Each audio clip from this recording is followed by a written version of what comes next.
Lay out the board and determine seeding and start player randomly. Give the start player the priority deal card.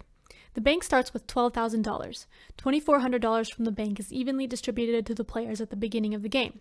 So in a 3-player game, each player gets $800. Each player gets $600 in a 4-player game, $480 in a 5-player game, and $400 in a 6-player game.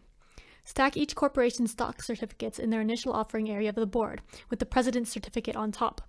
Separate the train cards by number and place them in stacks in order on the board. Separate the track tiles by color and number and place them on the table so that they are all visible. Place each company charter by the board with its corresponding tokens on it. Place the 6 private company certificates separately face up by the board and begin the game. When a stock round ends, make sure the priority deal card goes to the player to the left of the last person who passed. For any companies that are completely sold out, move their share price vertically unless they're already at the top. Any companies that have 60% or more shares sold are floated, and the president receives the charter, 10 times the par price from the bank, and the remaining company tokens. Companies that have just floated will operate for the first time in the next operating round and place their initial token on their home base at the beginning of their turn. At the beginning of the game, you are in Phase 2. The game alternates between one stock round and one operating round. Only yellow track can be placed. The train limit is 4, and only the left value is counted for revenue in the red hexes. Phase 3 starts immediately when the first 3 train is bought. Then you can lay yellow or green track. The train limit is still 4, and the left value is still counted for revenue. Now corporations can purchase private companies from players for at least half and at most twice the face value.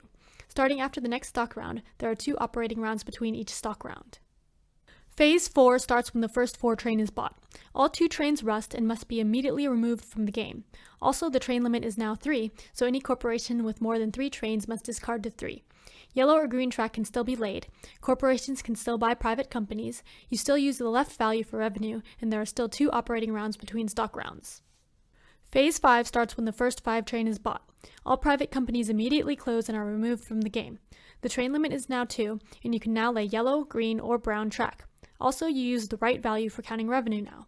Starting after the next stock round, there are 3 operating rounds between each stock round. Phase 6 starts when the first 6 train is bought. All 3 trains rust and are removed from the game. Also, diesel trains are available for purchase at list price or for $800 if you trade in another train. The train limit is still 2, you can still lay any color tile, there are still 3 operating rounds between stock rounds, and you still use the higher value for revenue. Phase 7 starts when the first diesel train is bought and is the last phase of the game.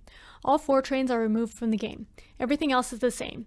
You can place any color tile, the train limit is 2, there are 3 operating rounds between stock rounds, and you use the higher value in the red locations.